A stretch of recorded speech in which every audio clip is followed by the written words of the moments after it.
네, 반갑습니다. 한국해양과학기술원 양희철입니다. 저는 첫 번째로 이 BBNJ 이 협정의 협상 배경, 그리고 체결 과정, 그리고 체결이 의미하는 이 정책적인 함의에 대해서 발제를 하겠습니다. 먼저 우리가 이 주제를 논의하기 전에 두 가지 키워드를 알아야 되네. 먼저 BBNJ가 무엇인가? BBNJ는 모든 국가가 관할권을 행사하지 않는, 즉 공해와 심해저 두 가지 공간을 BBNJ의 적용 대상으로 합니다. 이 중에서 특히 BBNJ 협정은 국가관할권 이원 영역의 심해저와 공해, 특히 그 공간에서 진행이 되고 있는 해양 생물을 적용 자원으로 하고 있습니다. 그리고 이 BBNJ 협정 전반적인 내용을 전체 논의하고 토의했던 그 장이 바로 BBNJ에 관한 정부 간 회의를 통해서 이루어졌습니다. 먼저 살펴볼 것이 과연 이 BBNJ 협정이 왜 시작되었는지 먼저 살펴볼 필요가 있는데요. 그 전에 우리가 유엔 해양법 협약이라는 틀이 어떤 절차를 통해서 발전해 왔는가를 살펴볼 필요가 있습니다. 그게 유엔 해양법 협약은 세 단계의 발전기를 거쳤습니다. 1958년 제1차, 1960년 2차, 그리고 1982년 제3차. 근데 지금 우리가 마주하고 있는 유엔 해양법 협약이라는 큰 틀은 1973년부터 80년까지 진행됐던 제3차 유엔 해양법 회의의 결과물입니다. 최종적으로는 1982년이 채택이 됐고요. 근데 제3차 유엔 해양법 회의를 통해서 채택이 됐던 유엔 해양법 협약은 약 320개 조문을 포괄하고 있습니다. 전체 해양 문제를 다 다루고 있는 거죠. 그렇다 보니까 이 10년이라는 긴 기간 동안 다루었던 이 의제들에 대해서 세부적인 내용들은 다 논의할 수가 없었습니다. 그렇다 보니까 각 조문들에 대해서 절충안이 마련이 됐고 각 국가가 갖고 있는 이해관계를 적절히 조율하다 보니까 조금 모호한 형태의 규정들이 굉장히 많이 담겨져 있습니다. 그래서 아직까지 저희들이 유엔 해양법 협약의 해석과 적용 문제를 둘러싸고 다양한 이 분쟁이 진행되고 있는 것도 이런 것과 무관하지 않습니다. 특히 제3차 유엔 해양법 협의의 촉발 계기가 됐던 것은 1967년도 유엔의 몰타 대사였던 파르도 대사가 인류 공동유산이라는 새로운 개념을 제안을 합니다. 즉 국가관할권 이원의 심해저 자원에 대해서는 국제사회가 공동으로 관리하자, 이익은 공유하자라는 첫 번째 틀이 마련이 된 거죠. 이걸 계기로 해서 이 회의가 진행이 됐고 결국은 82년도 채택, 94년도에 발효가 됐습니다. 또 하나 BBNJ가 시작된 계기 중에 하나는 이 절충적이고 포괄적인 협약이다 보니까 이 각 국가들의 이해관계를 전부 다 조문들에 담기에는 한계가 있었습니다. 즉 서로 의도적으로 회피했던 의제가 꽤 많이 있습니다. 우리가 대표적으로 살펴볼 수 있는 게 해양과학조사, 그리고 수로조사, 군사조사, 이게 어떤 차이가 있는지에 대한 정의 문제, 혹은 배타적 경제수역에서 군사활동을 할 수 있는지의 문제, 즉 타국의 배타적 경제수역에서 이 문제는 지금 미국과 중국이 첨예하게 싸우는 의제 중에 하나입니다. 이렇게 의도적으로 회피했던 문제가 있었던 반면 또 하나는 그 당시에 전혀 예측하지 못했던 이슈가 있었어요. 대표적인 것이 기후, 환경, 그리고 오늘 우리가 논의하는 해양 유전자원의 문제입니다. 즉 과학기술이 발달하면서 새로운 의제가 등장을 하는데 협약체제로 과연 이게 수용 가능한 것인가에 대한 이 논쟁이 생기기 시작을 한 겁니다. 그래서 BBNJ 관련된 의제가 재논의될 필요가 있다라는 제안이 시작이 됐고요. 그렇다면 BBNJ는 알겠는데 새로운 레짐을 통해서 이거를 채택을 해야 될 것인가에 대한 부분을 둘러싸고 개도국과 선진국 간 대립이 진행이 됩니다. 이슈는 우리 해저열수광상 작업 과정에서 심해 분출구에 있는 미생물 그리고 유용하게 써먹을 수 있는 해양 유전자원에서 시작이 됩니다. 물론 과도한 이 어업 남용에도 이유는 있었죠. 개도국과 선진국이 접근한 절차는 틀렸습니다. 선진국은 여전히 공해 자원이기 때문에 자유로운 개발이 가능하다. 개도국은 아니다. 이건 우리가 예전에 몰랐던 협약에는 없는 내용이기 때문에 심해저 광물 자원처럼 인류 공동유산 개념으로 봐서 국제해저기구를 통해서 관리하는 것이 맞다. 이 두 견이 첨예한 대립 현상을 보입니다. 개도국의 입장은 그렇죠. 유엔 해양법 협약은 국가관할권 이원 영역의 유전자원의 문제를 다룰 수 없다. 즉 법적 공백이 있다라는 의견이었고요. 선진국은 이게 법적 공백이 있는 것이냐, 혹은 지금 현재 유엔 해양법이라는 틀은 충분히 수용 가능하다. 이 협약 체제 내에서 논의를 하자라는 이 대립관계가 있었습니다. 한국의 입장은 굉장히 복잡했죠. 전통적인 원양어업도 고려를 해야 되는 것이고, 그리고 국제사회가 공통적으로 요구를 하고 있는 기후, 환경 문제를 어떻게 수용할 것인지 문제도 고민을 해야 되고, 그리고 현행 유엔 해양법 협약체에서 이게 수용하는 것이 우리 국가 권익에 맞나 안 맞나, 이 부분이 상당히 논의의 틀을 형성을 했습니다. 결국 BBNJ 협정을 마련하기로 개도국과 선진국이 타협을 합니다. BBNJ 협정에 대한 첫 번째 출발을 2004년 유엔 총회 결의에서 시작을 합니다. 총 의미 있는 결의가 세 단계로 있었죠. 2004년, 2015년, 2017년도. 이것이 비공식 작업반 회의, 준비위원회, 정부간 회의, 이런 틀로 구성이 됩니다. 여기서 우리가 조금 더 살펴봐야 될 것 중에 하나가 BBNJ 협상 과정에서 과거 해양 관련된 국제 다자간 협상에서 나타나지 않았던 새로운 현상이 나타납니다. 굉장히 많은 NGO들이 참여를 합니다. 1차 때, 2차 때, 3차 때 제가 이걸 단계화했기 때문에 참여하는 NGO들이 굉장히 많아지고요. BBNJ 협정의 구체적인 조문에 대해서 의견을 내기 시작합니다. 이거는 향후에 유엔 해양법 협약 혹은 그 이후에 포스트 엉클로스 체제를 구성을 할 때 우리가 어떻게 NGO들과 소통하고 같이 나가야 되는지를 보여주는 굉장히 의미 있는 지표가 아닐까 생각을 합니다. BBNJ 정부간 회의는 제가 아까 세 단계로 구성이 됐다라고 말씀을 드렸는데, 첫 번째 2004년 유엔총회 결의에 의해서 2006년도부터 2015년까지 비공식 작업반 회의가 진행이 됩니다. 그리고 2015년도 유엔총회 결의에 근거해서 2016년부터 2017년까지 준비위원회가 개최가 됩니다. 준비위원회 과정에서 다양한 논의가 됐었지만 합의 도출에는 실패를 했죠. 그럼에도 불구하고 준비위원회는 보고서를 작성해서 유엔 총회에 보고를 합니다. 2017년 유엔 총회에서 또 다른 결의를 냅니다. 이걸 근거로 해서 정부 간 회의가 개시가 됩니다. 다만 이때 이제 우리가 다 직면을 했던 코로나 상황이 진행이 됩니다. 그래서 코로나 단계에서는 굉장히 많은 이 비대면 회의가 개최가 됐고요. 코로나 이후에 대면 회의가 다시 한번 시작이 됩니다. 그리고 협상 과정을 보면 정부 간 회의 때 굉장히 지루한 논쟁이 지속이 됐습니다. 의견을 쉽게 좁히지도 못하고.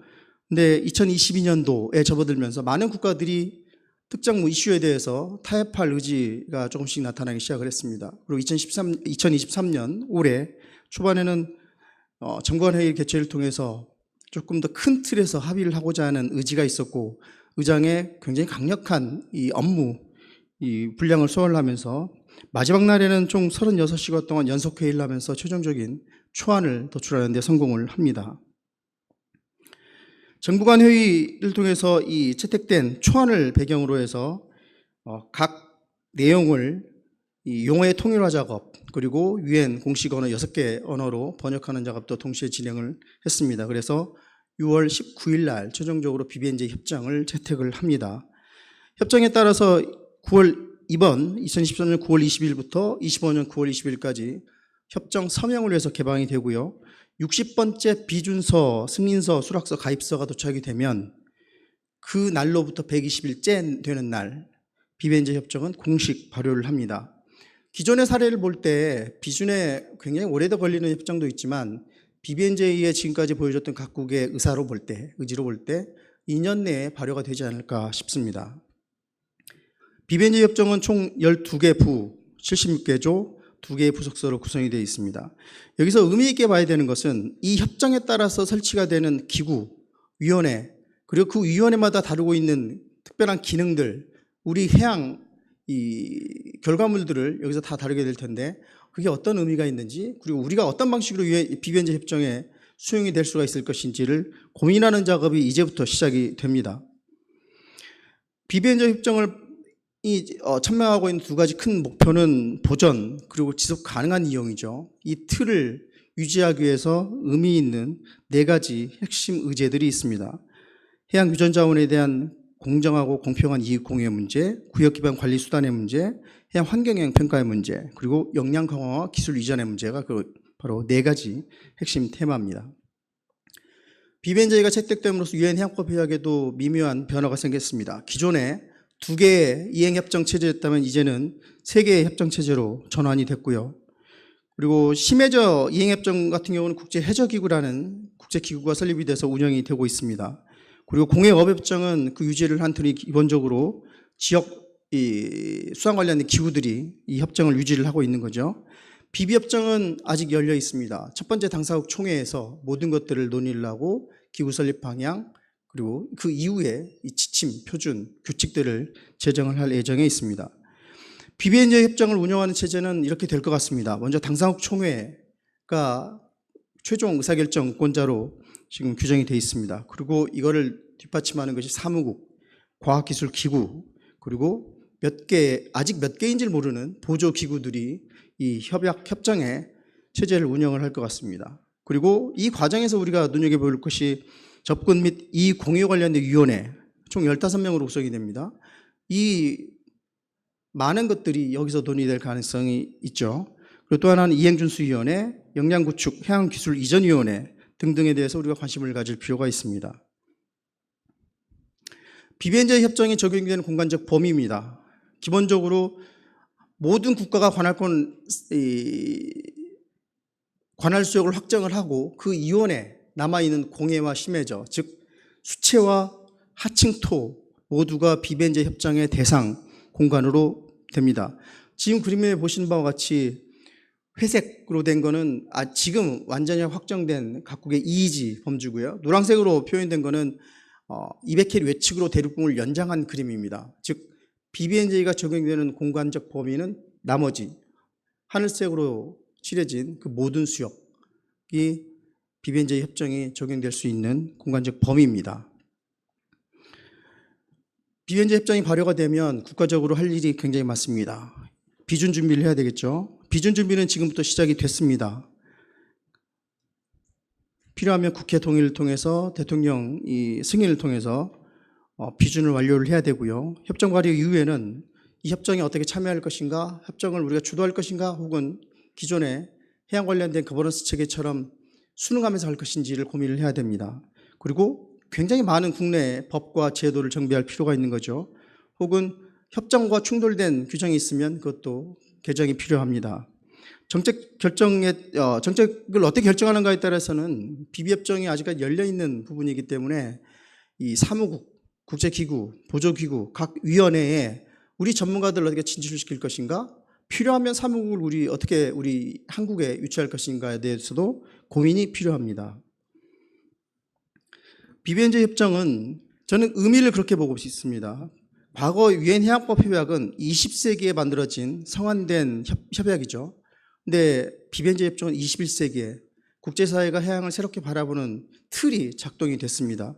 그래서 저는 20세기와 21세기 해양을 바라보는 국제사회의 이 간극을 조정한 것이 아닌가 생각을 합니다. 그래서 BBNJ 협정은 우리가 비판적으로 볼 요소도 분명히 있지만 아마 앞으로의 해양 관련된 거버넌스, 해양 관련된 새로운 규범들은 이 방향성이 주축을 이룰 것이다.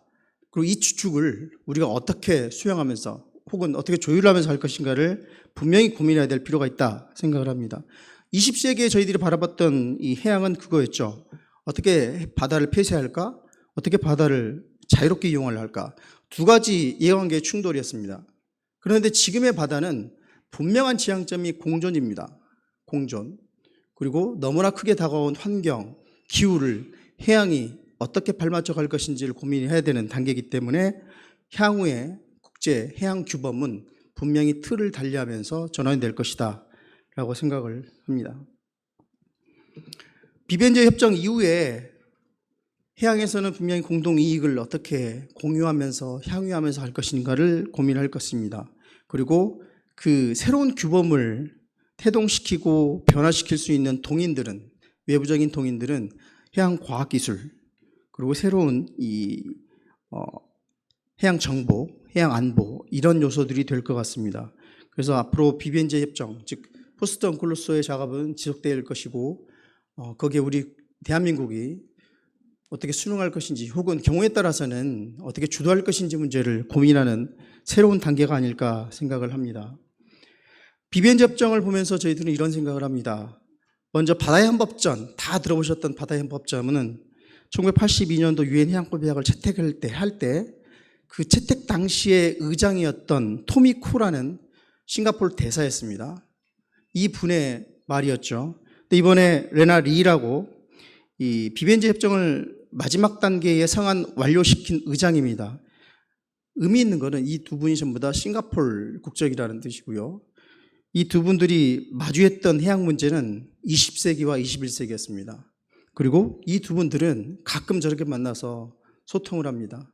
자기의 경험을 공유하고, 이거는 앞으로의 해양 문제는 이렇게 시대적 간극을 있지만 계속 시대와 시대를 초월한 공동의 의사소통을 통해서 진행이 되지 않을까 싶습니다. 네, 이상 제 발표를 마치도록 하겠습니다. 감사합니다.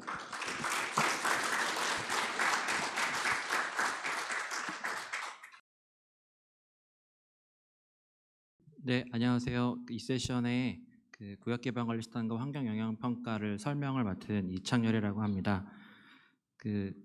앞서서 저희 양희철 소장님께서 BBNJ에 관해서는 자세하게 설명을 드렸기 때문에 저는 두 가지만 간단하게 언급하고 넘어가도록 하겠습니다. BBNJ 협정은 국가관할권이 미치지 않는 영역의 해양 생물 다양성의 보존과 지속 가능한 이용에 관한 협정이다 라는 사실 하나랑, 두 번째로는 그 국가관할권 이원 지역이라고 하면 여기 화면에서 보이시는 바에 그 빨간색으로 동그라미 쳐진 부분이거든요. 공해하고 심해저. 이 BBNJ 협정이라는 거는 공해하고 심해저를 지리적인 범위로 하는 협정이다 라는 이 두 가지를 일단 머릿속에 염두하시고 제 발표를 들으시면 될 것 같습니다. BBNJ 협정은 총 12개 부하고 2개 부속서하고 그다음에 76개의 조문으로 이루어져 있는데요. 제가 오늘 여러분께 설명을 드릴 부분은 제3부하고 제4부에 해당하는 내용입니다. BBNJ 협정에서는 구역개방관리수단에 관한 내용들을 규정하면서 정의 조항을 두고 있는데요. 구역개방관리수단을 어떻게 정해야 하냐면 이 그림에서 보시는 바와 같이 녹색의 어떤 이 경계선, 어떤 지리적인 경계선을 정해놓고 그 안에 해양생물 다양성의 보존 그리고 지속 가능한 이용, 이 두 가지 목적을 달성하기 위해서 어떤 취해지는 조치나 수단을 구역개방관리수단이라고 정의를 하고 있습니다.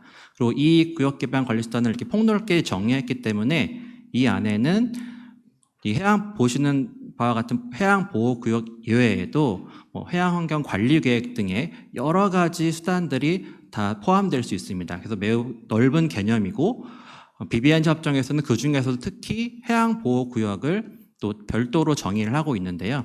이 구역개방관리수단하고 구별해서 어떻게 정의를 하냐면 특정한 보존을 목적으로 설정이 된다. 어떤 특정한 보존을 목적으로 일정한 지리적 범위를 정해서 그 보존을 목적으로 하는 수단을 취하는 것을 해양보호구역이다라고 하고 있습니다.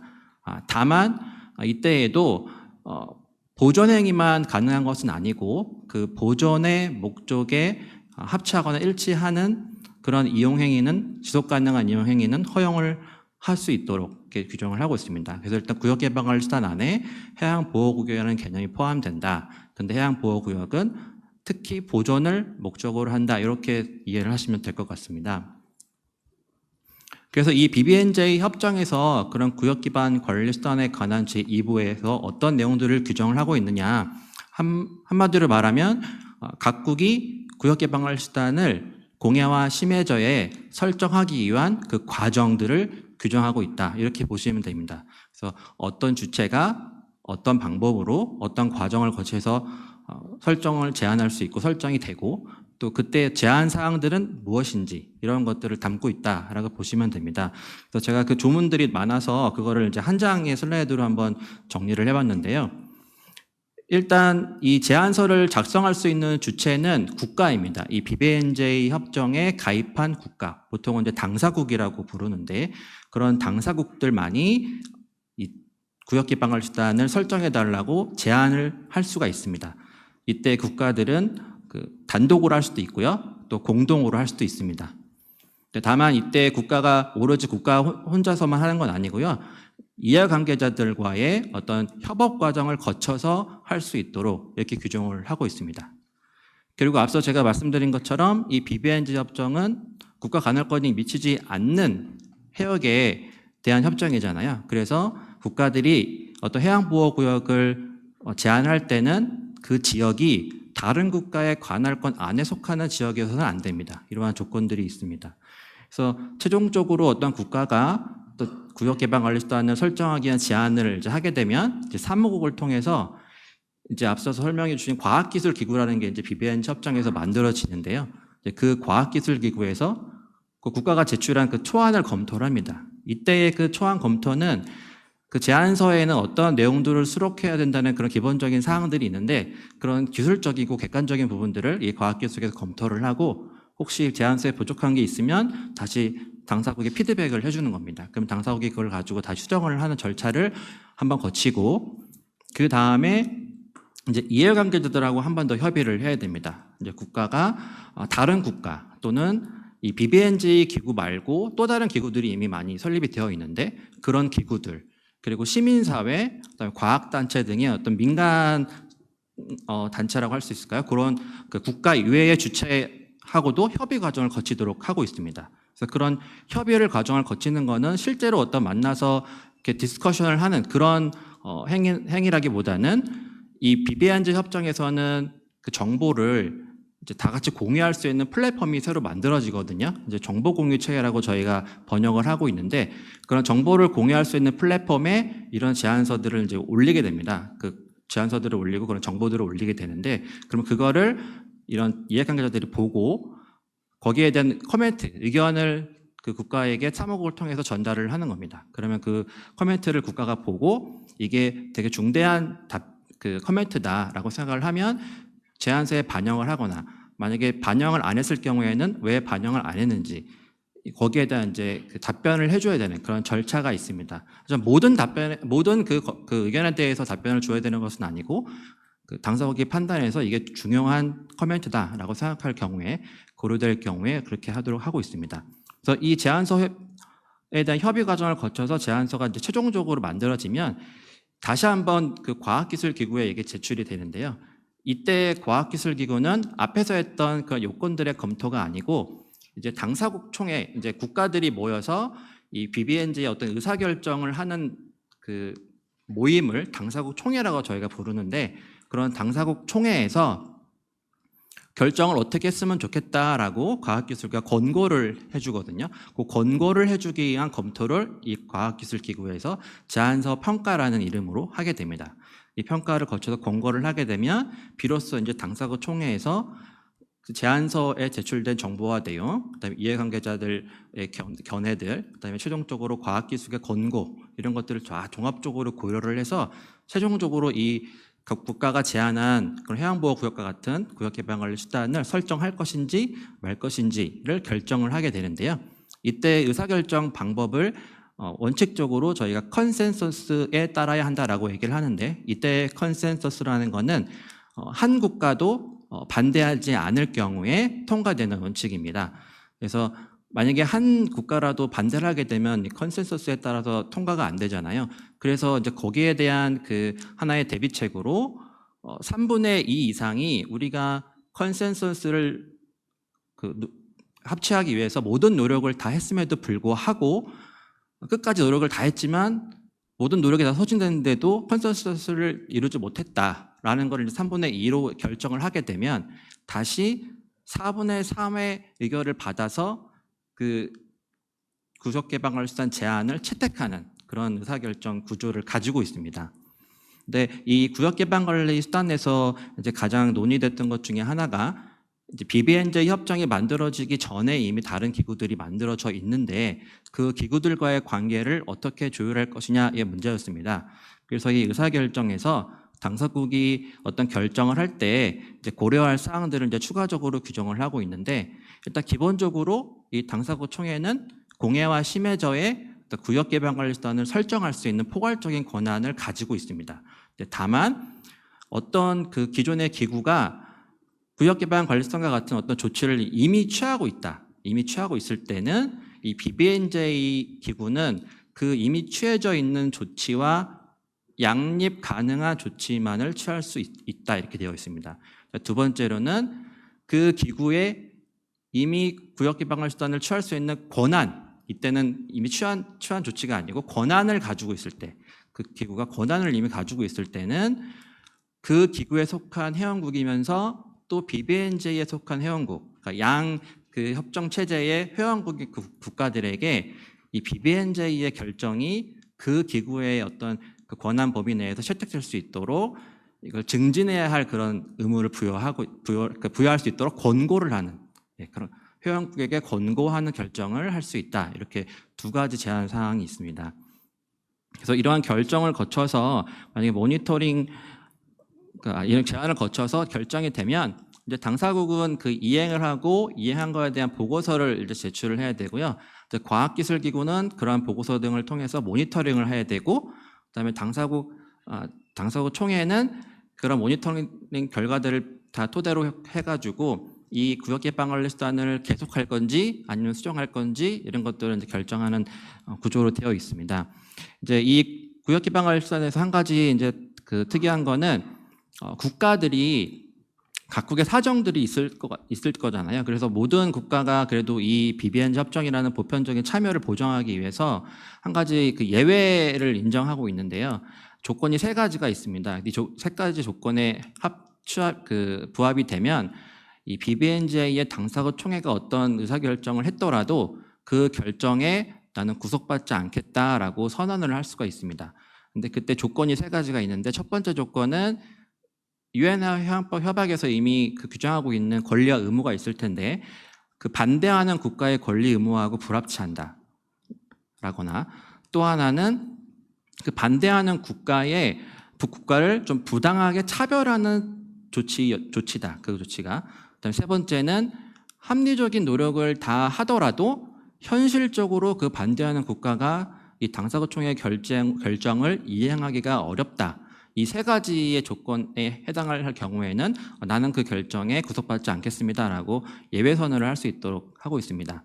다만 예외 선언을 한다고 해서 그냥 아무것도 지키지 않아도 되는 것이냐, 그건 아니고요.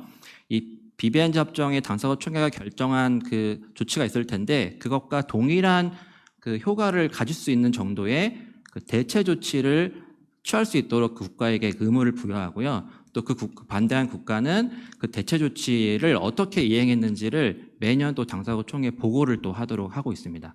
그리고 3년마다 내가 이 예외 선언을 계속 유지할 것인지 아니면 철회할 것인지를 또 결정할 수 있도록 하는 절차를 가지고 있습니다. 그런데 이 BBNJ에서 구역 개방을 수단은 제가 말씀드린 그런 절차들을 다 규정을 하고 있는데 아직 그 미비한 사항들이 많이 있습니다. 그래서 제안서를 작성을 할 때 구체적으로 거기에 어떠한 수준의 정보들을 담아야 하는지도 아직 내용이 없고요.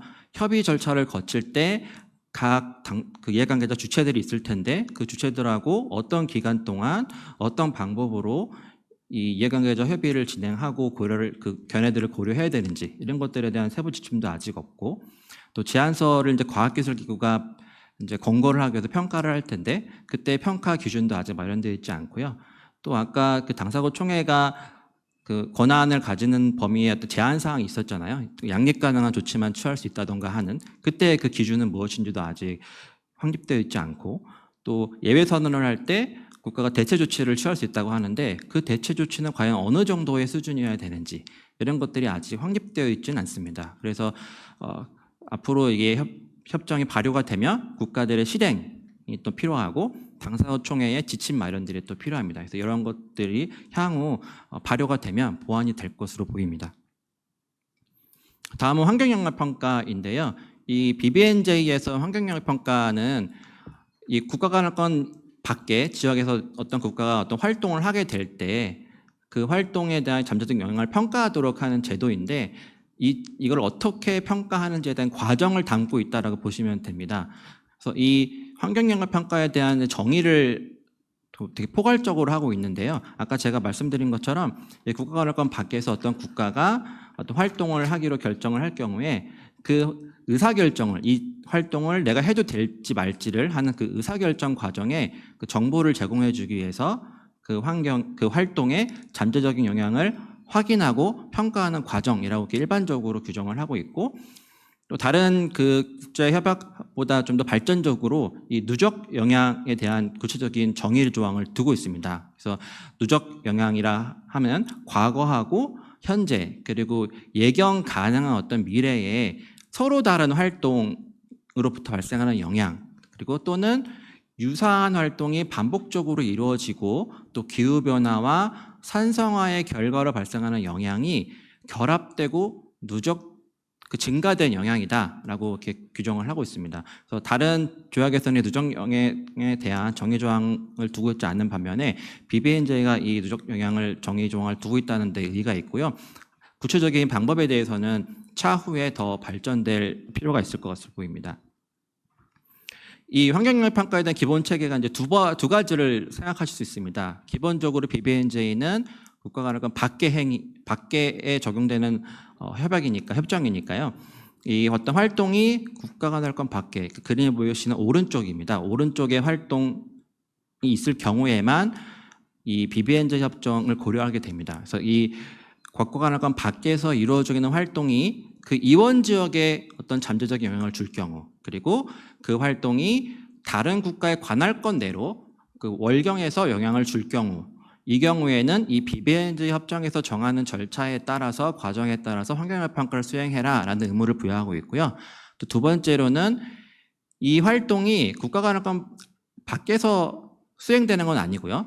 국가관할권 안에서, 즉 영해나 배타적 경제수역이나 대륙붕 상에서 이루어지는 활동입니다. 그런데 그 활동이 그 관할권을 넘어서 공해나 심해저로 영향을 주게 될 경우에는 두 가지로 나눠서 당사국에 선택권을 주고 있습니다. 일단 환경영향 평가는 해야 되는 의무는 동일한데, 첫 번째는 이미 그 당사국의 어떤 국내 법이나 절차가 있을 경우에 그 국내법이나 절차에 따라서 할 수도 있고요. 두 번째로는 이 BBNJ 협정에서 정하고 있는 절차에 따라서도 할 수 있습니다. 이때는 당사국이 선택할 수 있도록 선택권을 주고 있습니다. 다만 이 국내 과정에 따라서 환경영향 평가를 하였더라도 그 환경영향 평가에 대한 보고서라든가 모니터링한 보고서는 이 정보 공유를 할 수 있는 BBNJ 협정 틀 내에 있는 정보 공유 체계, 그 플랫폼에 공개를 해야 되고요. 그리고 국내의 과정에서 반드시 모니터링을 해야 되는 그런 의무를 국내 과정에서 만들어야 됩니다. 그래서 모니터링을 할 수 있도록 해야 되고, 환경영향 평가 전 과정에서 만들어지는 그런 이용 가능한 정보도 다 그 공유 플랫폼에 올려야 되는 그 의무는 똑같이 주어집니다. 네. 다음으로 이제 환경영향 평가는 그럼 어떤 그 과정을 거쳐서 하면 되는지를 제가 말씀을 드리면, 첫 번째로는 이 환경영향 평가는 일단 이 BBNJ 협정의 당사국 국가이기 때문에 모든 그 의무 주체는 국가라고 보시면 됩니다. 실제로는 그 이원 지역의 공해나 심해저에서 어떤 개별이나 사업자들이 어떤 행위를 할 텐데, 그 활동을 하더라도 실제로 이 평가에 대한 보고의 의무, 수행하는 의무의 주체는 국가입니다. 실제 수행하는 사람은 사업자라고 하더라도 그렇게 일단 이해를 하시면 되고요. 그래서 일단 당사국이 이원 지역에서 어떤 활동을 계획했다라고 할 경우에 이 보통 환경영향 평가는 이 환경영향 평가를 수행할지 여부를 결정하는 게 두 가지가 있거든요. 하나는 활동 목록을 자세하게 정하는 겁니다. 예를 들면 빨간 벽돌을 10개 사용하는 건축행위는 환경영향 평가를 해야 된다라고 하게 되면 그 빨간 벽돌 10개를 그 사용하는 건축행위만 환경영향 평가를 하면 됩니다. 이게 활동을 목록을 정하는 거고요. 또 하나는 이제 스크리닝이라고 해가지고 그 모래를 체에 거르듯이 모든 활동을 그 기준을 정한 거에 대해서 걸러서 그 기준을 통과하면은 영향평가를 안 해도 되고, 그 기준을 통과하지 않는 거는 영향평가를 해야 되는, 이게 스크리닝 절차인데, 이 BBNJ 협정에서는 이 스크리닝이라는 절차를 채택하고 있습니다. 근데 특이하게도 BBNJ는 또 스크리닝을 하기 위한 또 그 요건을 별도로 정하고 있다는 게 약간 특이한데요. 그래서 어떤 이 활동을 계약하게 됐을 때 그 활동이 이 당사국이 봤을 때 사소하거나 일시적인 영향을 좀 초과한다, 아니면 내가 이 활동의 영향이 어떤 건지 잘 모르겠다라고 하게 되면, 그러면 스크리닝을 실시를 하도록 해라라고 하는 의무를 부여합니다. 그럼 이제 당사국이 스크리닝 과정에 가서 이 활동이 어떤 활동이고 어떤 기간 동안 어느 위치에서 또 그 위치의 환경적 특성은 무엇인지, 잠재적인 영향은 무엇인지, 이런 것들을 쭉 검토를 해서 그 활동이 이 해양 환경에 실질적인 오염, 그다음에 중대하거나 해로운 변화를 준다고 볼 만한 그런 합리적인 근거가 있다라고 생각을 하면 비로소 환경영향 평가를 수행할 의무를 부여하게 됩니다. 그러면 그 다음에 절차가 이제 스코핑이라는 절차인데요. 이 스코핑이라는 절차는 쉽게 얘기하면 환경영향 평가를 하기 위해서 어떠한 항목들을 조사해야 되는지 범위를 설정하는 겁니다. 근데 범위를 설정하게 되면 그 다음에 이제 이해관계자들하고 이제 협의 과정을 거치는데, 이 BBNJ 협정에서는 원칙적으로는 환경 영향 평가를 하는 전 과정에 거쳐서 이해관계자 협의를 해야 된다라고 하고 있습니다. 그러면 이 그림에서 보듯이 과정이 엄청 많잖아요. 그럼 이 과정 전부 다 이해관계자 협의를 거쳐야 되냐라고 생각할 수 있어서 이제 국가들이 그렇긴 하지만 이 스코핑 단계랑 나중에 보고서 초안 단계 이 두 가지는 반드시 이해관계자 협의를 해야 되고 나머지는 추후 고려 이렇게 협의를 받습니다. 그래서 일단 이 스코핑을 하게 되면 이 스코핑 결과에 대해서 이제 이해관계자 협의를 한번 거쳐야 되고요. 이 협의를 거쳐서 최종적으로 당사국이 영향평가를 실시를 하고 이제 보고서 초안을 만들게 되는데, 이 보고서 초안을 만들면 이 보고서 초안을 다시 과학기술기구에 또 제출을 합니다. 그런데 과학기술기구가 그걸 한 번 더 검토를 해서 권고가 아니고 의견만 줄 수 있습니다. 의견을 줄 수 있고 그 의견을 주면 이 당사국은 그 의견을 받아서 이제 고려하거나 고려하지 않거나는 당사국이 판단할 수 있게 되고요. 초안을 다 작성한 경우에는 이 초안을 가지고 다시 한번 또 이해관계자 협의를 또 거쳐야 됩니다. 이해관계자 협의를 거쳐서 최종적으로 이제 당사국이 영향평가 보고서를 이제 만들 수 있습니다. 그러면 이제 영향평가 보고서를 만들면 당사국이 또 다시 이 평가 보고서를 토대로 해서 내가 계획한 이 활동을 수행해도 될지 아니면 수행하지 않을지를 결정할 수 있습니다. 이때는 당사국 총회가 아니고 당사국 스스로가 결정하도록 하고 있습니다.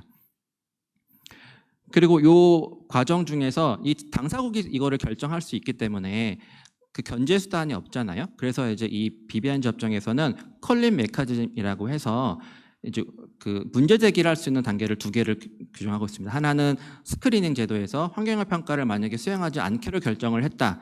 그러면 그때 그 정보들을 다 공유하게 되어 있거든요. 그럼 그 공유된 정보를 보고 그 스크리닝을 통해서 환경영향 평가를 하지 않기로 한 것이 잘못된 결정이다라고 문제 제기를 할 수가 있고요.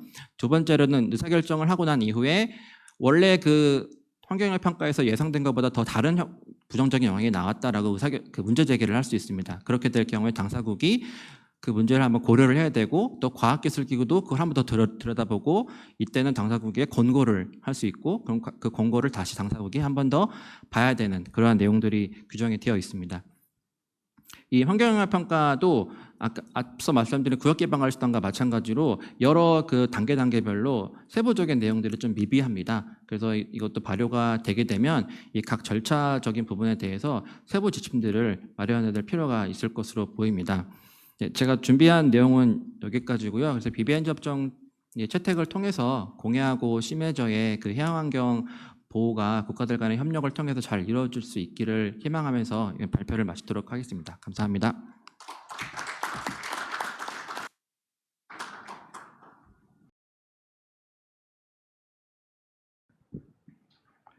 네, 안녕하세요. 소개받은 한국해양과학기술원 모영동입니다.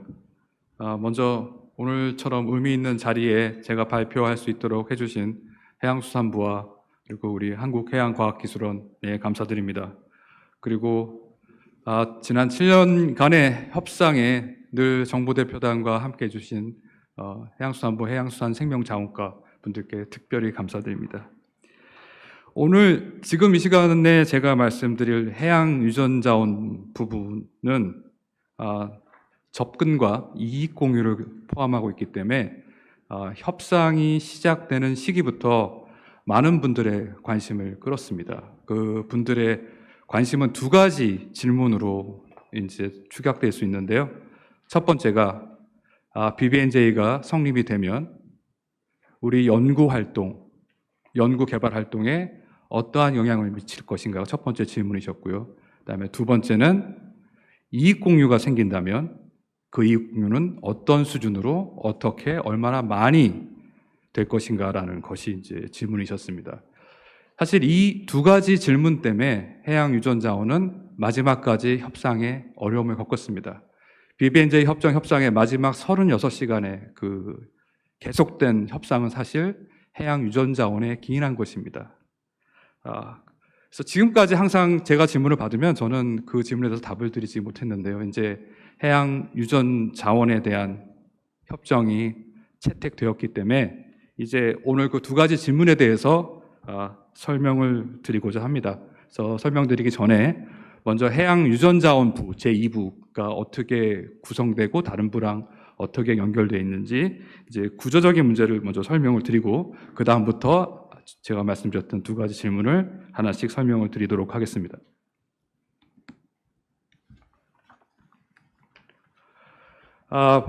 보시다시피 해양유전자원은 제2부에 자리 잡고 있습니다.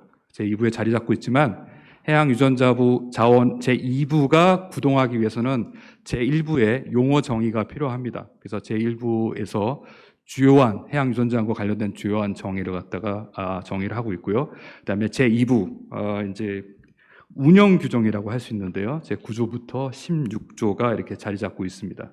그리고 이 제2부는 제5부, 제6부, 제5부 역량구축과 해양과학기술이전, 7부,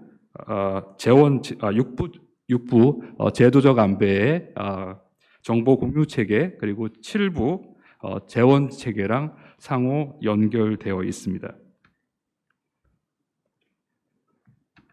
이러한 구조를 일단 마음에 두시고 지금부터 이제 그 각 조문별로 주요 내용을 설명을 드리도록 하겠습니다. 먼저 제1조, 아까 제1부 제1조에는 다음과 같이 주요한 개념이 정의되어 있습니다. 제1조 3항 생명공학기술, 제1조 4항 현진의 채집, 제1조 8항 해양유전자원, 제1조 14항 해양유전자원의 이용입니다. 제1조 3항 생명공학기술, 제1조 8항 해양유전자원, 제1조 14항 해양유전자원의 이용은 생물다양성 협약 체제에서 가져왔습니다. 단지 해양이라는 단어를 넣기 때문에 이것은 합의를 보는데 그렇게 어려움이 없었고 지금까지 우리가 익숙한 용어들입니다. 그런데 제1조 4항 현진의 채집은 BBNJ 협정 성안 과정에서 축조된 것인데요.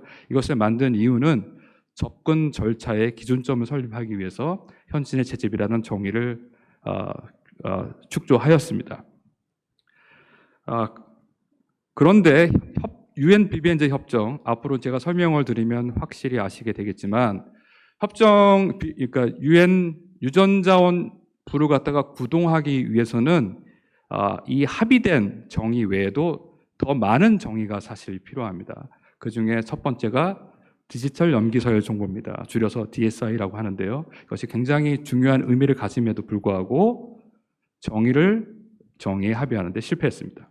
두 번째, BBNJ 표준 일괄 식별자입니다. 이것은 접근 과정, 그다음에 저희 해양유전자원 절차 전체에서 사용되는 것인데 역시 정의하지 못했습니다.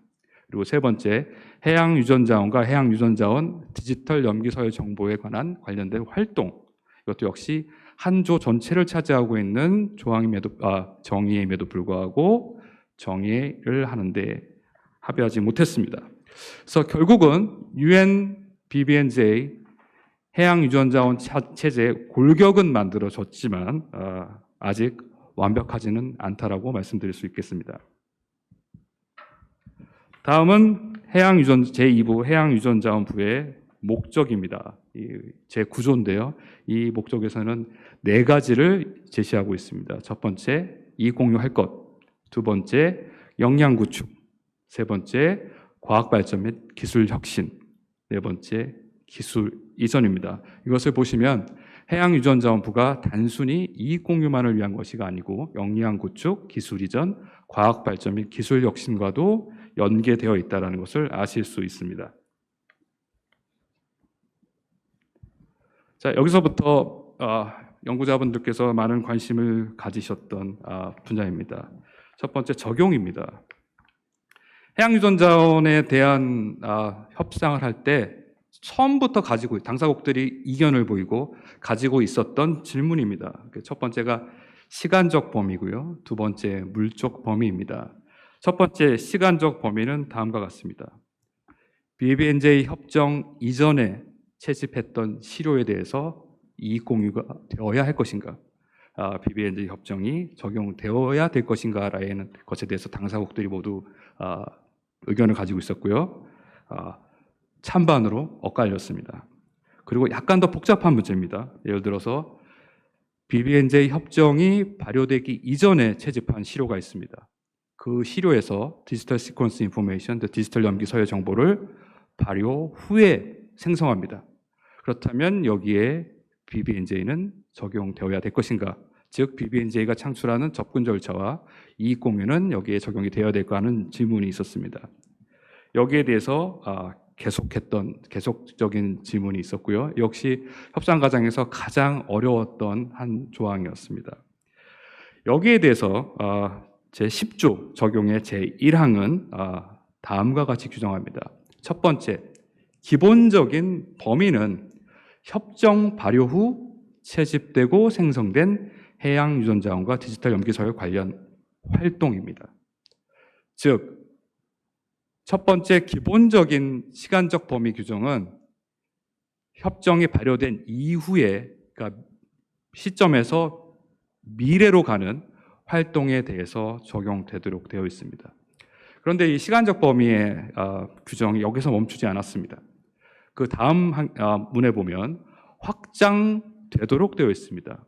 이 확장은 어떻게 되어 있냐면 협정 서면 비준 승인 수락 시 그 당사국이 서면으로 예외를 선언하지 않은 경우 발효 이전에 채집 또는 생성된 해양 유전자원의 이용에도 적용된다라고 되어 있습니다.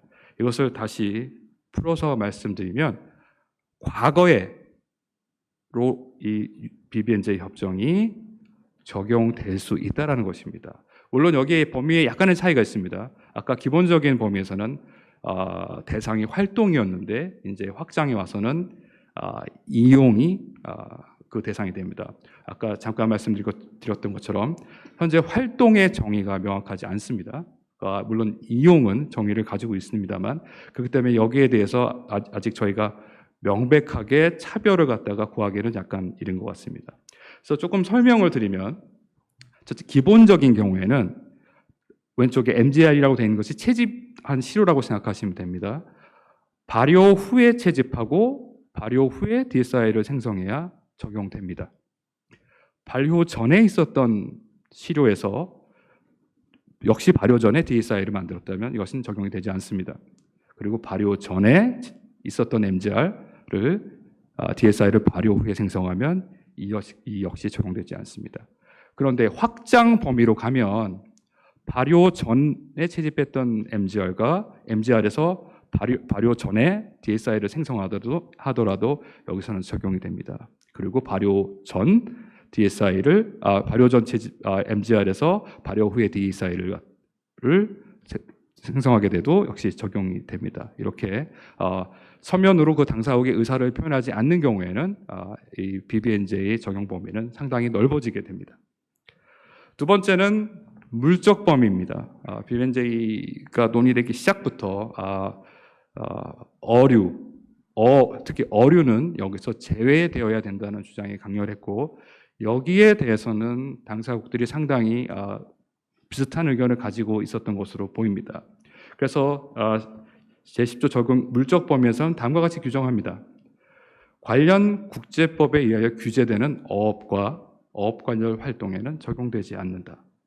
그리고 어업과 어업 관련 활동으로 획득된 것으로 알려진 어류와 그 밖 해양생물 자원에는 적용되지 않는다라고 합의가 됐습니다. 단, 그 어류가 이 부에 따른 정의에 따른 이용의 대상이 될 경우에는 그 어류와 해양생물 자원에 적용되도록 되어 있습니다.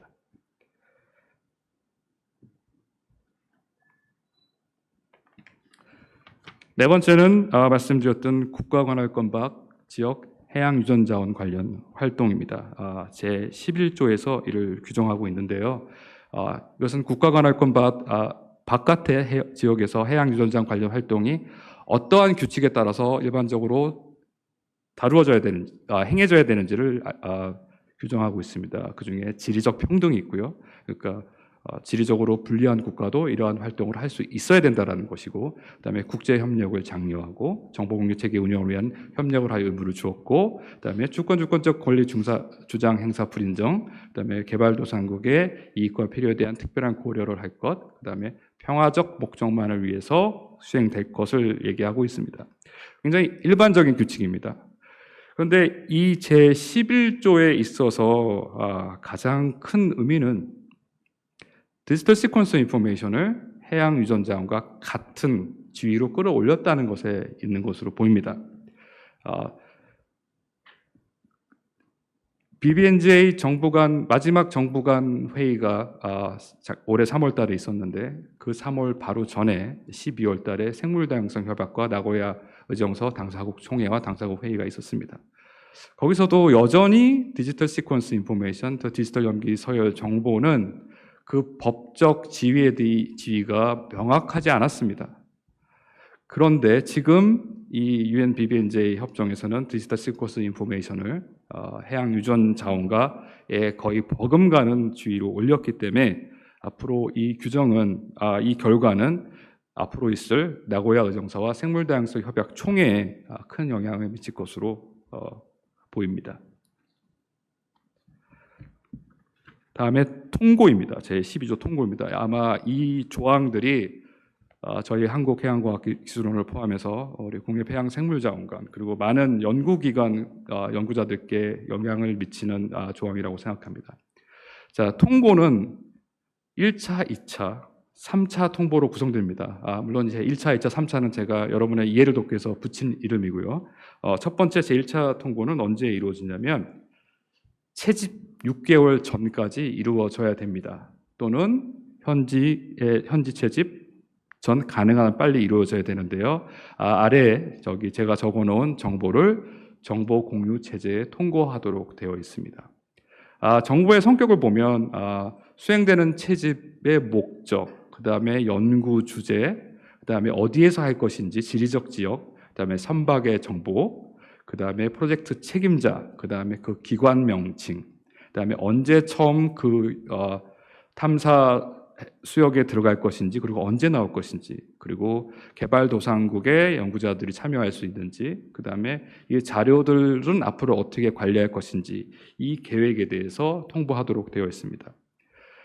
이렇게 제1차 통고를 정보 공유 체제에 하게 되면 정보 공유 체제는 BBNJ 표준 일괄 식별자라는 것을 자동적으로 생성하게 됩니다. 현지 채집이 끝나면 이제 제2차 통고를 하게 됩니다. 이것은 가능한 한, 그러니까 이용 가능한 즉시, 그러니까 가장 빨리 혹은 현지 채집 후 1년 이내에 정보 공유 체제에 BBNJ 표준 일괄 식별자, 아까 정보 공유 체제가 자동으로 생성했던 그 일괄 식별자에 첨부하여 통고를 하게 됩니다.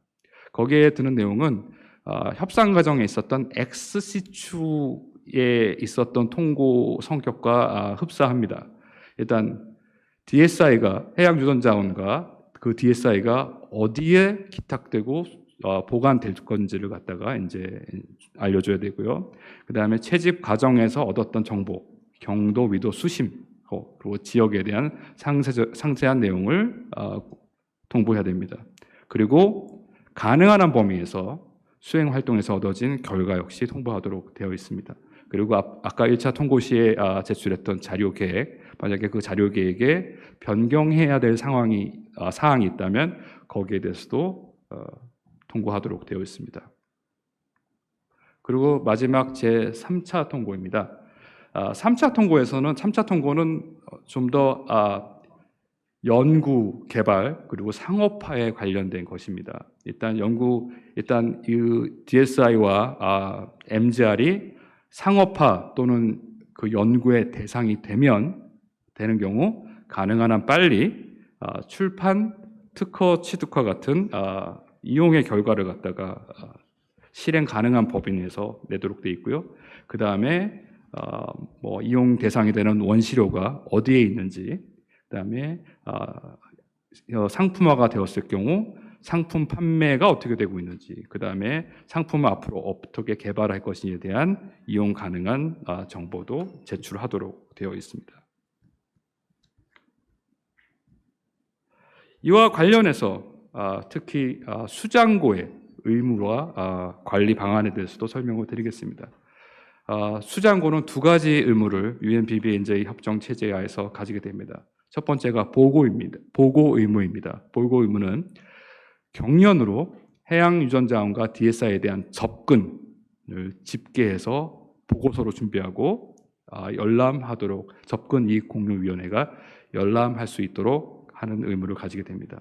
또한 관리 의무도 있는데요. 이 관리 의무는 국가관할권 한계 밖 지역에서 얻은 해양자원, 유전자원과 거기서 생성된 디지털 시퀀스 인포메이션은 그 한계 밖에서 유래한 것으로 인지되도록 보장하도록 하고 있습니다. 그래서 앞으로 BBNJ 협정 하에서는 수장고는 이러한 보고 의무와 관리 의무를 가지게 됩니다. 좋은 소식도 있습니다. 좋은 소식은 이 수장고는 이러한 관리 과정에서 또 접근하는 해양 유전자원에 대한 접근과 디지털 시퀀스 인포메이션의 접근에 다음과 같은 합리적인 조건을 부과할 수 있습니다. 첫 번째, 해양 유전자원의 물리적인 완성을 위한 보존을 위해서 필요한 조건을 갖다가 제시할 수 있고요. 그 다음에 데이터베이스 바이오 수장고 등의 유지를 위한 합리적인 비용을 청구할 수 있습니다. 또 역시 자료 또는 정보에 대한 접근을 제공하기 위한 합리적인 비용을 제시할 수 있도록 하고 있습니다. 그리고 가장 관심이 많으셨던 이익 공유입니다. BBNJ 협정 협상 과정 중에 가장 어려웠고 컸던 문제 중에 하나가 과연 이익 공유의 법적 근거가 무엇인가입니다. 해양법 협약에서 이익 공유의 법적 근거를 갖다가 어디서 찾을 것이냐, 여기에 대해서 개발도상국과 선진국의 의견이 갈렸고요. 마지막까지도 그 의견은 합의에 이르지 못했습니다. 그렇기 때문에 어떤 원칙, 해양법 협약상의 원칙에 의해서 이익 공유 의무를 창설하지 않고 제14조 1항을 창설해서 이 항에서 이익 공유를 해야 한다라고 함으로써 정리된 것으로 보입니다. 제가 보인다라고 말씀을 들은 이유는 아마 개발도상국은 여기에 대해서 다른 의견을 가질 수도 있을 것입니다.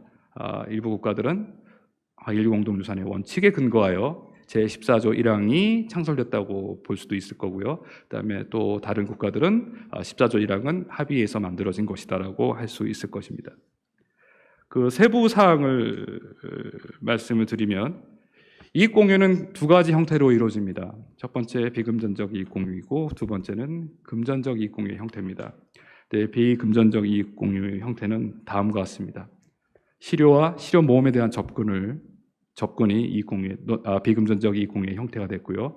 다음 디지털 시퀀스 인포메이션에 대한 접근, 과학 자료에 대한 공개, 그리고 BBNJ 표준 1과 10격자에 첨부된 통보에 포함된 정보를 공개할 것, 그다음에 해양 기술을 이전할 것, 그다음에 재정 동원을 하거나 또는 연구 기회를 만들어서 개발도상국에 대한 역량을 구축할 것, 그리고 개도국 과학원, 그러니까 과학 연구기관, 그다음에 과학자들을 위한 과학기술 협력을 증진할 것, 그리고 마지막에 접근 이익 공유의 권고를 고려하여 당사국 총회가 결정한 다른 형태의 이익입니다. 결국 이러한 형태가 있지만 이 형태는 당사국 총회의 결정에 따라서 계속해서 발전될 수 있습니다. 두 번째는 이익 공유입니다. 금전적 이익 공유입니다. 금전적 이익 공유는 조금 더 복잡합니다. 첫 번째, BBNJ 이행 협정이 발효되면 각국은 당사국으로서 참여하게 됩니다. 그래서 이행 협정의 당사국으로서 참여하게 되면 각 당사국은 분담금이라는 것을 내게 됩니다. 그 분담금은 유엔이 정한 비율에 따라서 하게 되는데요. 이 각국이 내게 된 각국 모든 국가가 아니라 이들 중 선진국들은 자국이 내기로 결정된 분담금의 50%를 연례 기여금으로 내게 됩니다. 이것이 첫 번째 금전적 이익공유입니다. 물론 아직 어느 국가가 선진국인지는 결정이 되지 않았습니다.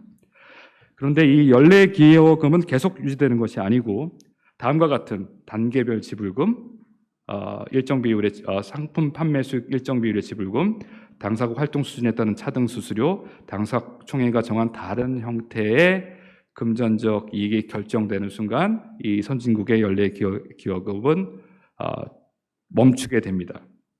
이때 한 당사국은 이러한 새로운 형태의 금전적 이익 공유를 4년까지 유예를 요청할 수 있는데요. 이 유예를 요청하는 동안에는 이 연례 기여금은 계속해서 부담하게 됩니다.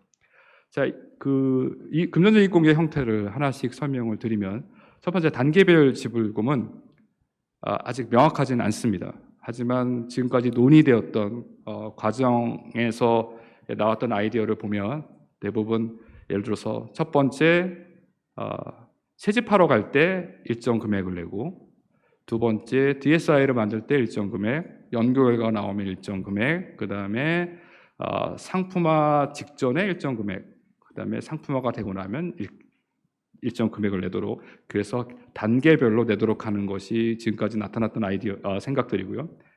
그 다음에 단계별 지불금은 상품 판매 수익의 일정 비율의 지불금은 상품은 이제 판매가 되면 그 수익에 대해서 일정 비율을 내게 되는 로열티와 같은 것입니다. 그런데 이 상품 수익을 어떻게 결정할 것인지 그리고 수익을 어떻게 알 수 있는지에 대해서는 아직 정확히는 논의되지 않았습니다. 그리고 세 번째는 당사국 활동 수준에 따른 차등 수수료입니다. 예를 들어 한국의 그 BBNJ에서의 해양 유전자 관련 활동이 10이라면 10이고 또 다른 국가의 활동이 1이라면 저희는 그 국가에 비해서 10배의 차등 수수료를 내도록 되는 구조입니다.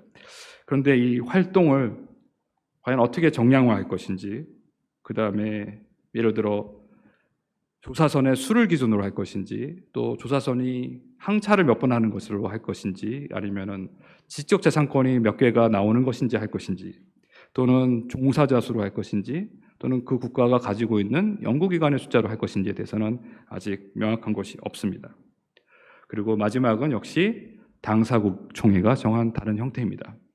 이 당사국 총회에 정한 다른 형태를 결정하는 데 있어서 금전적 이익에 있어서는 의사결정에 특별한 모습을 가지고 있습니다.